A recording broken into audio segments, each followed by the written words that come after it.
When you grow old and are left alone, the silence of your days can feel louder than any noise. The house that was once filled with footsteps, laughter, phone calls, or even the sound of a loved one moving about the kitchen can suddenly feel like an echo chamber. Some mornings, you might wake up and wonder who you'll talk to today, or if anyone even notices whether you've eaten breakfast or taken your walk. This can feel unsettling, even heavy. But what if I told you that being alone in your later years doesn't have to mean being lonely, unhappy, or forgotten? What if this season of life could hold more peace, more strength, and even more joy than you might expect? Today, I want to share with you 4 simple but powerful things you can do when you find yourself growing older and living alone, things that will keep you healthy, happy, and mentally strong. And I invite you to stay with me until the very end, because often it's the last thought, the last reminder, that makes the biggest difference. Before we dive in, let me gently ask, if you find these words helpful, if they bring you comfort or clarity, please consider subscribing or sharing this video with someone you care about. Sometimes, just a small act like that can ripple out and touch lives we'll never even meet, including those who need encouragement the most. Now, let's begin together. Growing old and being alone is something many people never really prepare for.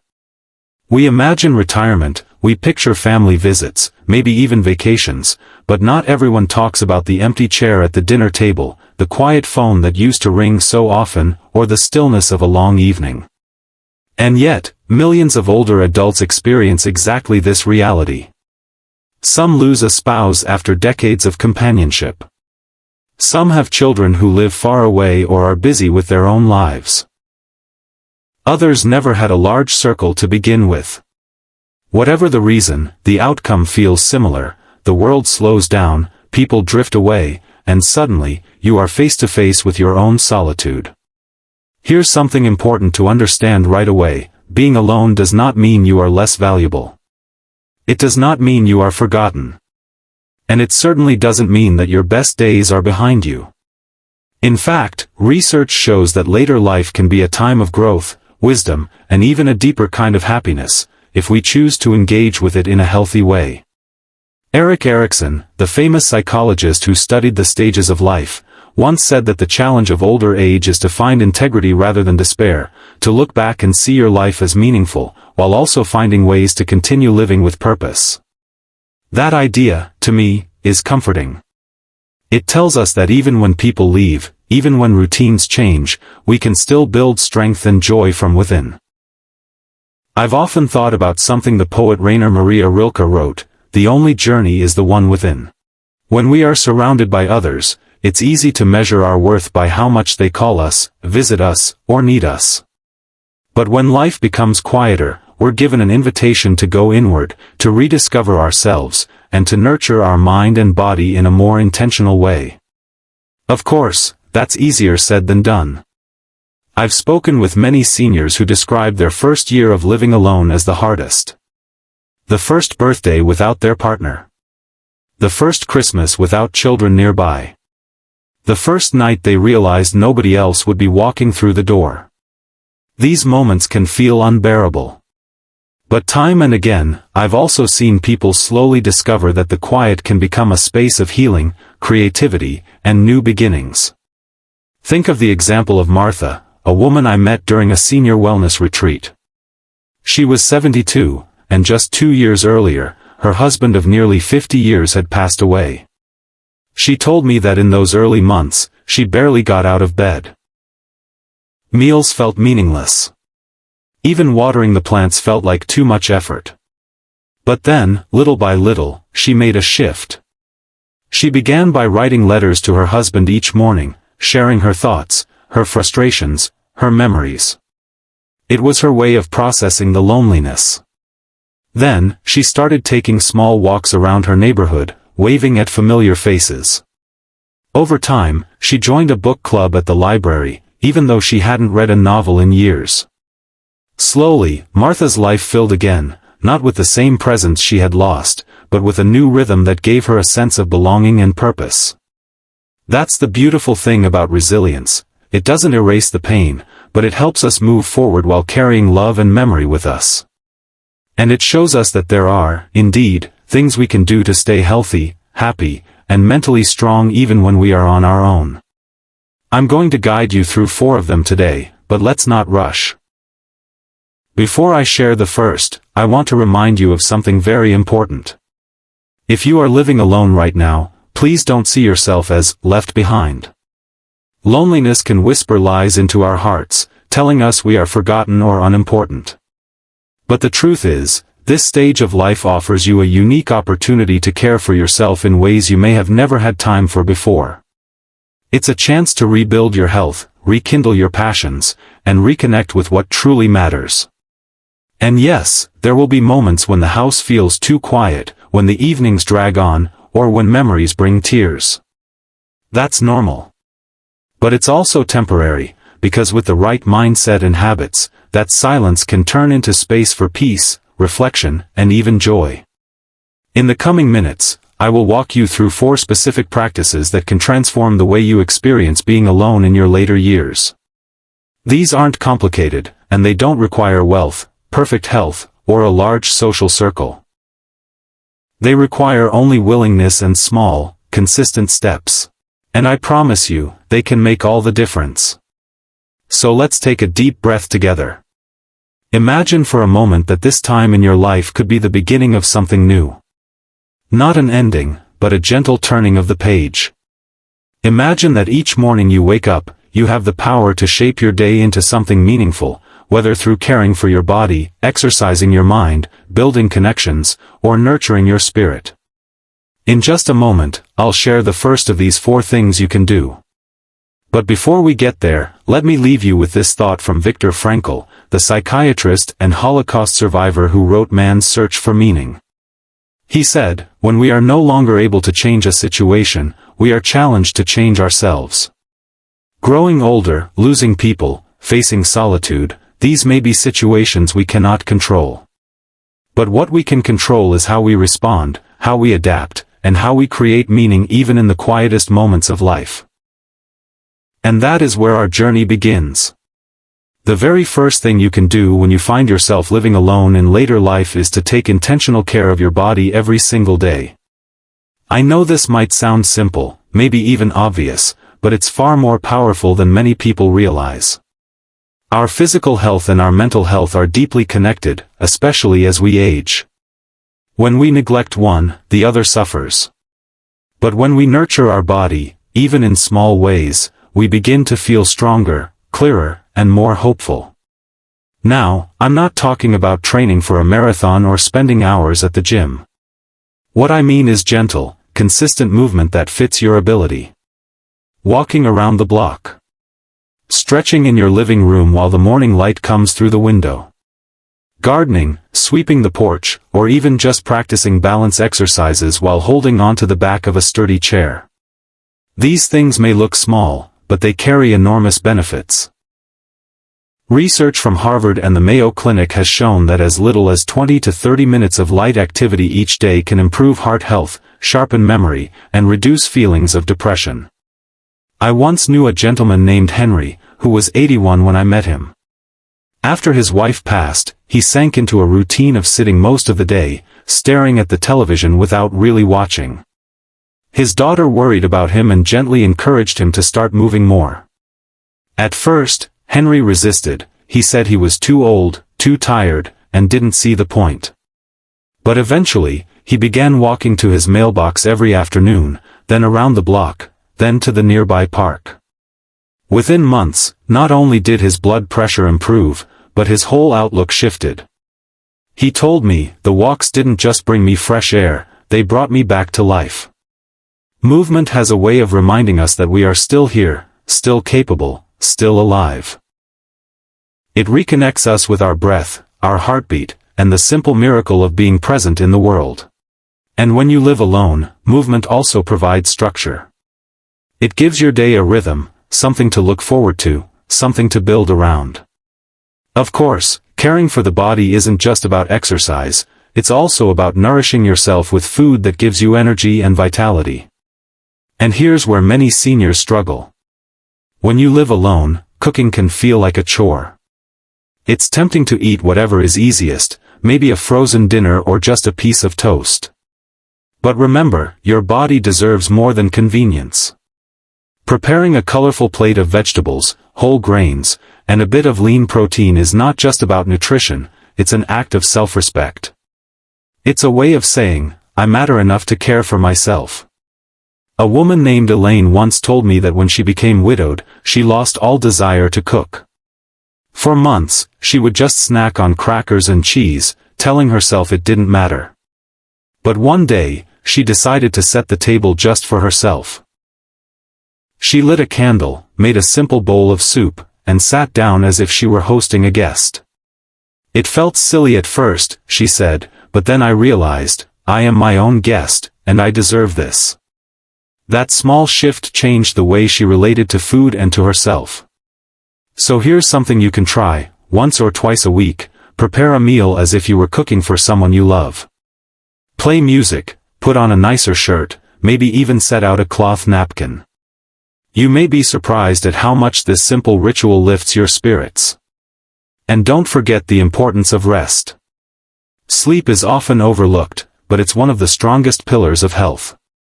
Older adults sometimes struggle with insomnia, waking up too early, or restless nights.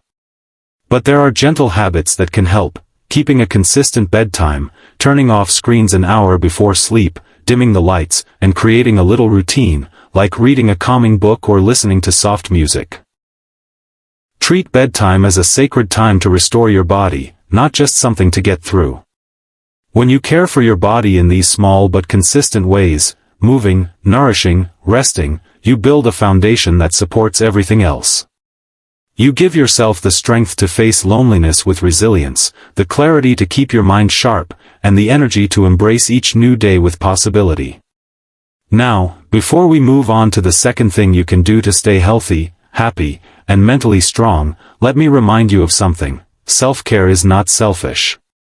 Many older adults feel guilty when they spend time or energy on themselves, especially if they've spent most of their lives caring for others. But this stage of life calls for a new perspective. You have given so much, now it is time to give to yourself. So let me ask you, what is one small thing you can do for your body today? A short walk? A nourishing meal? An earlier bedtime? Whatever it is, choose it with intention. Because this is the first step toward building a life of strength and happiness, even in solitude.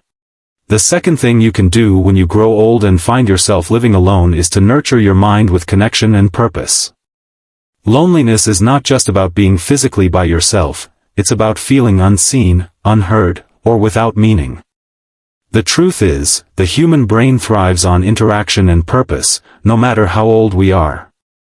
And when those are missing, our mental health can decline quickly. But here's the hopeful part: even if you live alone, you can create connection and purpose in ways that are deeply fulfilling. Let's start with connection. Many older adults hesitate to reach out because they don't want to feel like a burden. Maybe you've said to yourself, I don't want to bother my children, or, my friends are busy with their own lives. But let me share something I've learned over and over again: connection is never a burden when it comes from the heart. A 5-minute phone call, a handwritten note, even a quick message just to say, I was thinking of you, can lift not only your spirit but also theirs. Human beings are wired to need each other, and that doesn't end when we reach retirement age. Take the story of Mr. Lawrence, a retired teacher who found himself widowed and living alone at 75. At first, he stayed isolated, convinced that nobody really wanted to hear from him. But eventually, he began volunteering at the local library, tutoring children who struggled with reading. What started as a few hours a week quickly became the highlight of his days.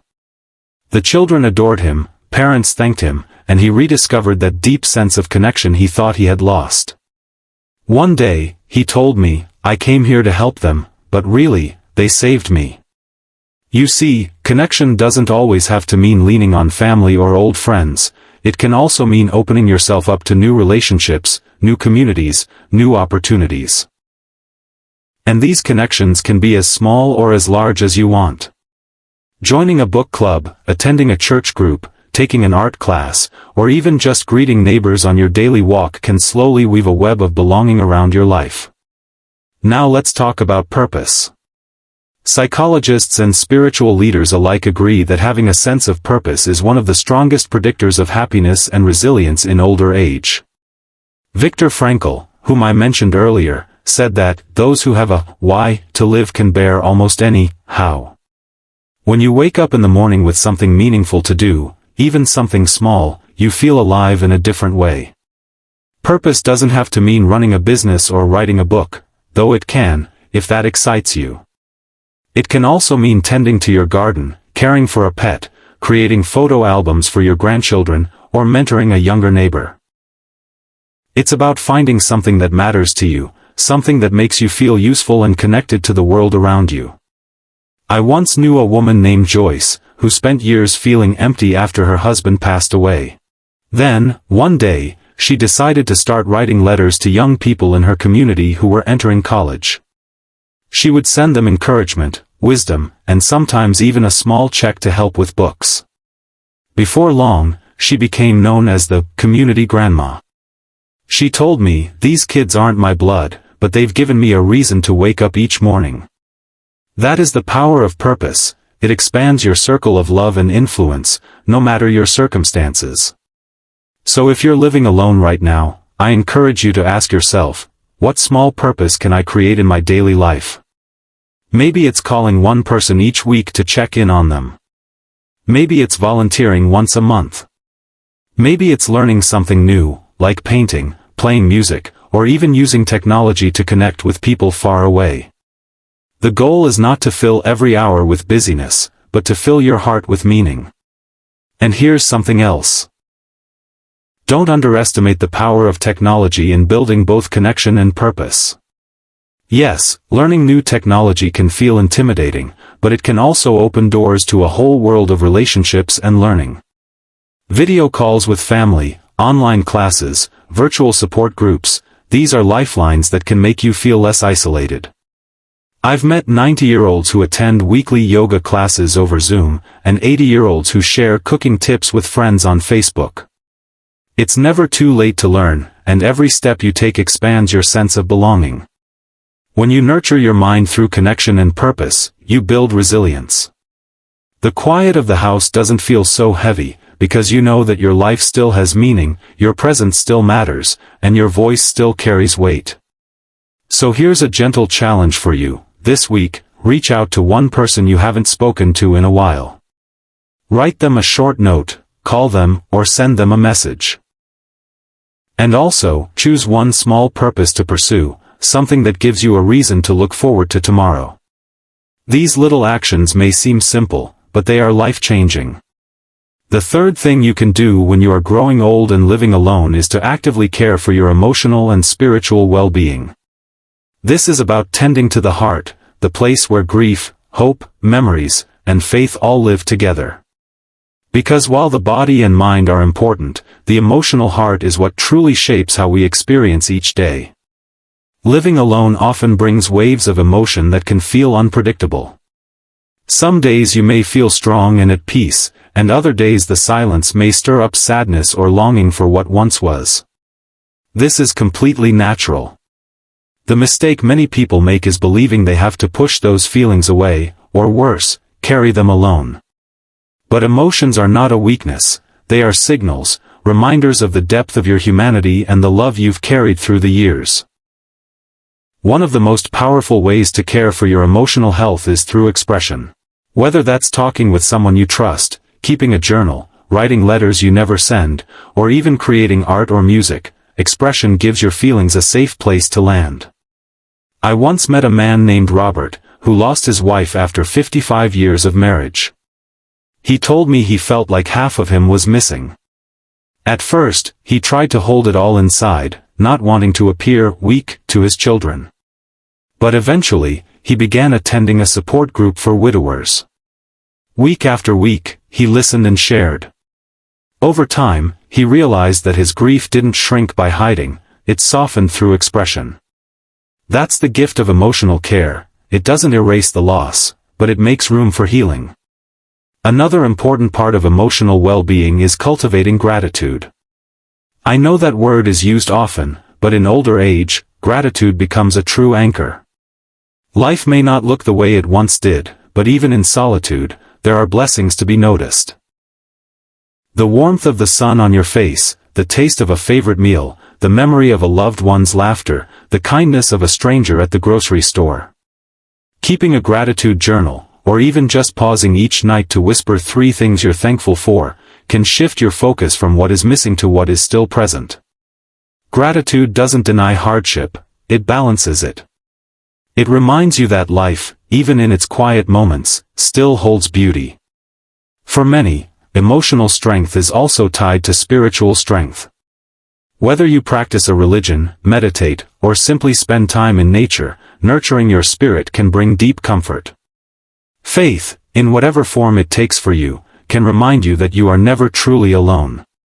I've spoken with countless seniors who say that prayer, meditation, or simply sitting in silence under the sky helps them feel connected to something greater than themselves. There's a line from the late Maya Angelou that I love: faith is the evidence of the unseen. When we face loneliness or uncertainty, faith, whether in God, in love, or in the resilience of the human spirit, can hold us steady. But caring for your emotions isn't only about reflection, it's also about joy. Yes, joy. It's easy to believe that joy belongs only to the young or to people surrounded by family. But joy is for you, too, right here and right now. Sometimes, it's found in the smallest things: playing your favorite old song and letting yourself dance a little in the living room, treating yourself to flowers from the market, laughing at a comedy show on TV, or simply sitting with a cup of tea and watching the birds outside your window. These moments may seem ordinary, but they carry healing power. A dear friend of mine, Evelyn, once told me something I'll never forget. After her husband passed, she felt guilty whenever she caught herself smiling or laughing. She said, it felt wrong to be happy when he wasn't here. But eventually, she realized that joy was not a betrayal. It was a tribute. It was a way of honoring the love they shared by continuing to live fully. That perspective freed her to embrace life again, not by forgetting her husband, but by carrying his memory into her moments of joy. So let me encourage you, give yourself permission to feel joy. It doesn't mean you've forgotten your loved ones or ignored the struggles of life. It means you are allowing yourself to heal, to live, and to honor the gift of time you still have. Caring for your emotional and spiritual self is like tending to a garden. Some days you water it with tears, some days with gratitude, and some days with laughter. Over time, that garden grows resilient, capable of weathering storms while still producing beauty. So, ask yourself today, how can I tend to my emotional garden? Maybe it's through journaling, prayer, talking to a friend, or simply allowing yourself to smile at a fond memory. Whatever it is, it matters. The fourth thing you can do when you grow old and live alone is to stay mentally strong by creating structure, independence, and a sense of control in your daily life. One of the hardest parts about aging alone is the feeling that life is slipping out of your hands, that time is just happening to you, rather than you shaping it. But here's the truth, no matter your age, you still have power over your choices, your routines, and the way you experience each day. And claiming that power is what keeps the mind sharp and the spirit strong.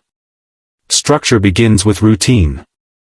When you wake up in the morning with no plan, the day can feel long, empty, even overwhelming.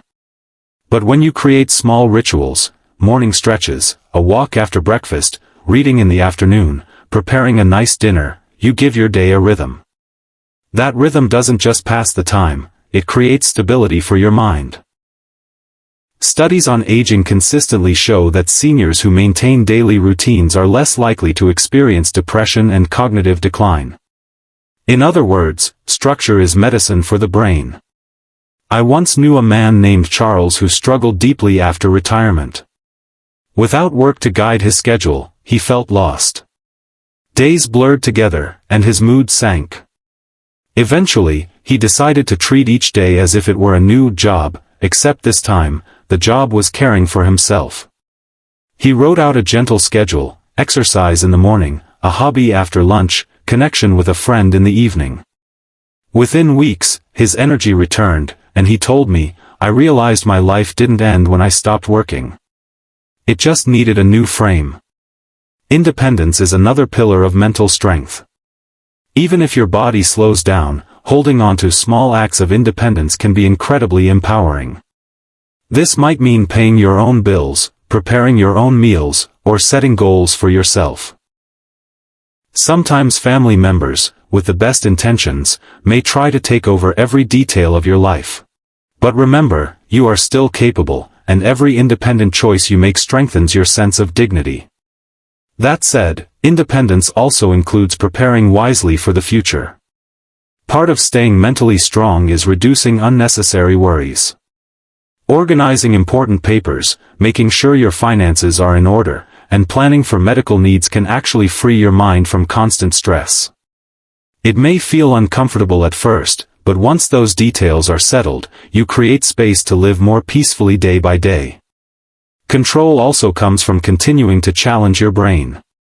Living alone can sometimes mean falling into passive habits, watching television for hours, doing the same crossword puzzle every day. While there's nothing wrong with those things in moderation, your brain needs stimulation to stay sharp. Learning a new skill, whether it's painting, cooking a new recipe, or even trying out technology, keeps your mind alive. Neuroscientists call this neuroplasticity. The brain's ability to keep forming new connections, even in older age. And the exciting part is, you don't need to be young for your brain to grow. You just need to stay curious. I'll never forget a woman named Helen, who was 88 when she decided to learn how to play the piano. She had never touched one before, but she said it was something she'd always dreamed of. At first, her fingers were stiff, and the notes came slowly. But after a year of practice, she could play simple songs. When I asked her how it felt, she said, "It makes me feel young again. Not because I'm trying to be young, but because I'm still learning." That's the essence of mental strength, choosing to keep growing, no matter the number on your birthday cake. Another way to build mental strength is by setting goals, no matter how small. It could be finishing a book, planting a flower bed, writing letters to old friends, or saving up for a small trip. Goals give you something to look forward to, a reason to keep moving forward. They remind you that your story isn't finished yet. And finally, let's not forget the importance of humor. Laughter is not just a mood booster, it's medicine for the brain.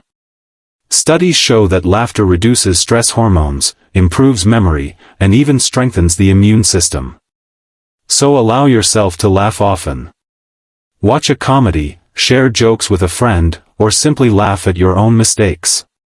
Humor lightens the load of aging and reminds us not to take life too seriously.